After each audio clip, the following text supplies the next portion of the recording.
It's a little over 35 years now that my wife Sue and I had this dream of creating an organisation that specialised in foxes. I thought we could absorb it into our lives, and instead we've been absorbed into it.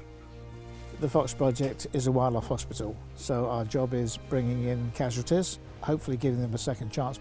Yeah, we kind of give up our house, we give up our garden, we give up our lives. It can be hard, particularly during the cub season when we are feeding around the clock. Even with the staff and the volunteers we've got, it's still a 24-hour commitment. Here we receive anything up to 400 cubs a year.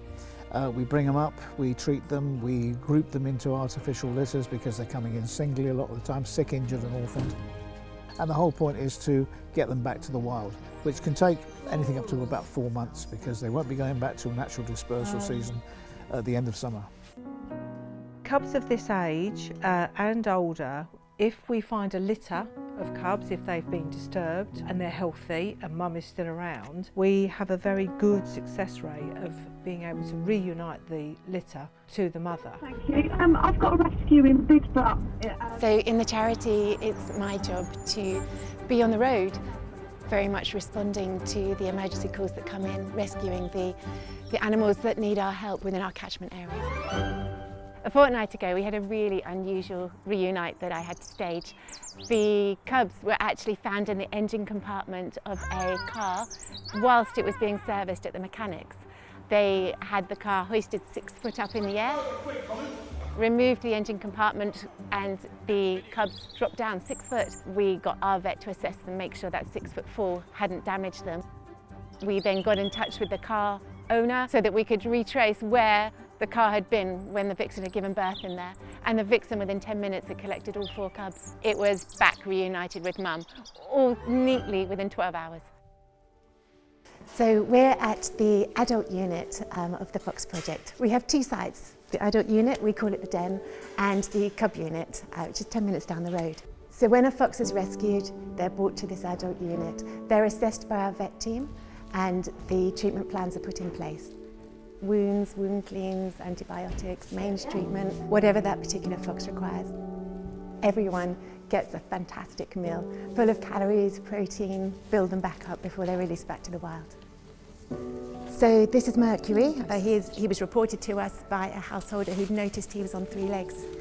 He's been assessed by the team. He was found to have a broken toe to his front left leg, which is obviously why he was choosing not to use it, and so an amputation was necessary.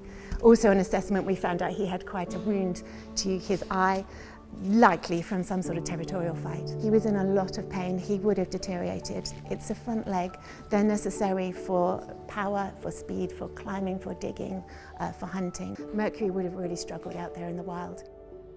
So foxes are beautiful wild animals. They are one of the most iconic creatures that we have in the UK. They're misunderstood. People fear them.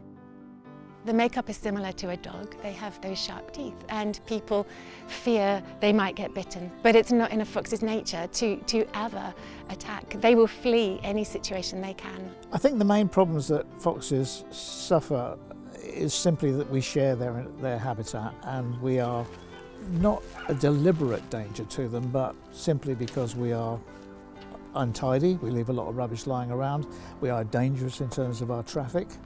Again, it comes back to, I suppose, giving something back. We need to learn to coexist with them. They are part of our ecosystem. They control the rodent population for us, which is fantastic. They spread seeds. They also clear up a lot of our rubbish. So Mercury was reported to us just over a fortnight ago. He'd been in this garden for 3 days, not moving. 2 days later, the toe was amputated. Obviously, the eye was treated. All healed beautifully. He seemed very, very relaxed. He knew where he was. The gate was where we were expecting him to go. He trotted off home and got a second chance.